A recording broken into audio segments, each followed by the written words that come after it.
How's it going, Jets fans? It's Ryan Moran here with another episode of Fireside Jets. Thank you all for tuning in today.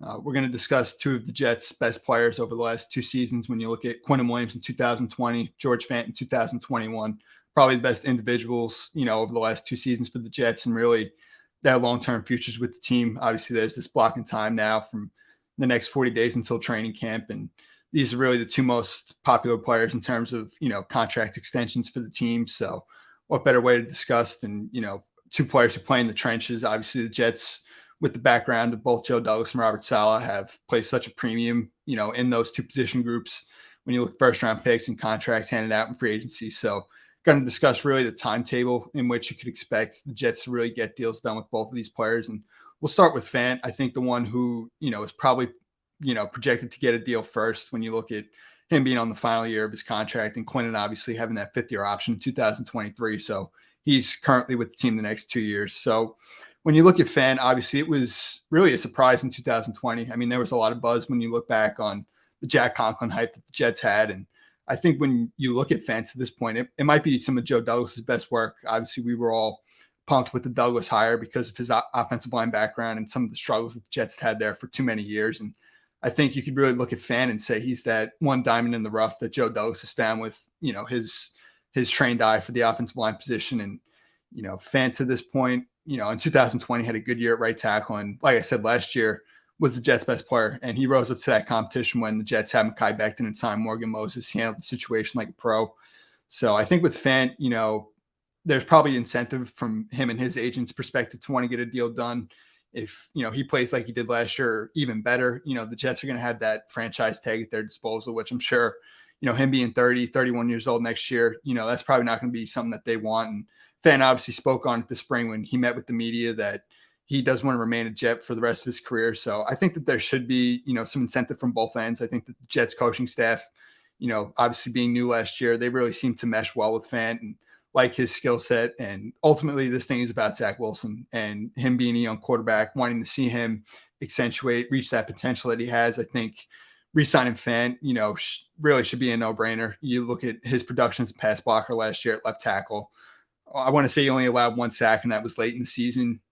You saw the drop-off when he missed a couple of games late in the season. So I think it's really a no-brainer with Fant and getting a deal done. Obviously, it's not going to come cheap. I mean, you look at these left tackles recently with Cam Robinson being the, best example as of late with the Jacksonville Jaguars. And that's just the going rate. I mean, it's a premium position. It's crucial to the development of Zach Wilson. And I think it should, be a big priority here before training camp. Obviously, the timetable, like I said, I don't think Fant and his agent will probably want to have this carry into the regular season and into next season. I think you look at Fant at 30 years old and some of these offensive tackles really going into their mid to late 30s. I think you can feel great knowing that Fant doesn't have a lot of tread on the tires, that he's still got some of his best football out there in front of him. And it should be a priority, I think, before the start of training camp. Maybe it does linger into training camp somewhat, but I think ultimately both sides should be motivated to get a deal done before the start of the regular season.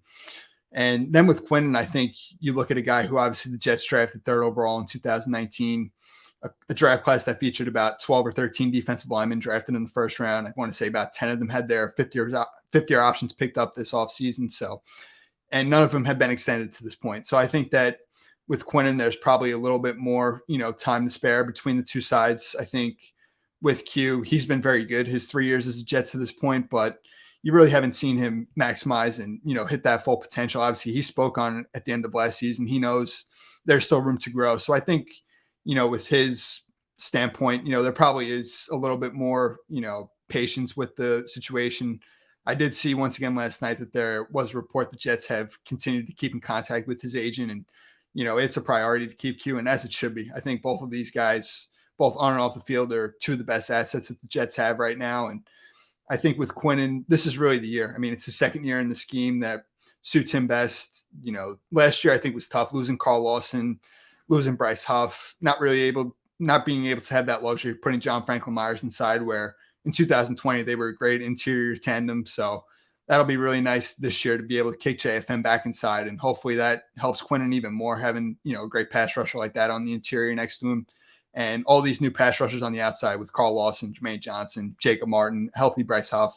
So I think this should really be the year for Quinnen. He's in a scheme that suits his skill set best. And, I think getting a deal done before the season would be great. But I also think that he spoke on the fact, when he met with the media a couple weeks ago, that at this point in time, it's not a rush. It's not necessarily a hurry from his standpoint. So I think, he may really want to try and break out this year. And I think maybe after the season, obviously he's got that 5th-year option in 2023 that he's set to be on a contract with the Jets on. So I think that, ultimately both of these players you could extend before the season. I think with Fant, it should definitely be a priority for both sides.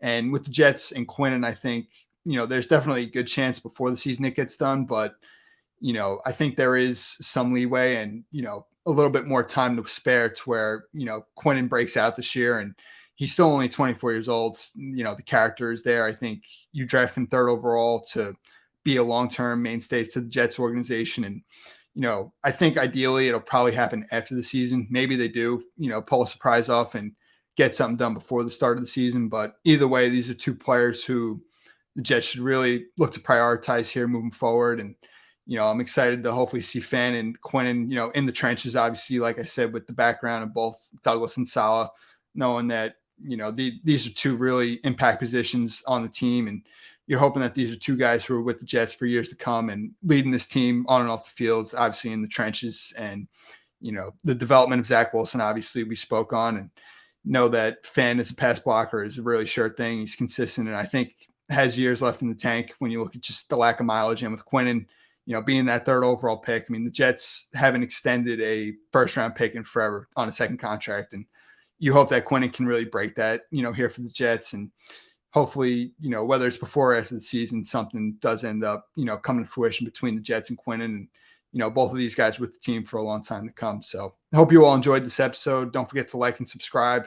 Continue to grow our channel here on YouTube and on Apple and Spotify podcasts as well on Fireside Jets. So thank you all for tuning in, and, we'll have another episode coming here tomorrow. Go Jets.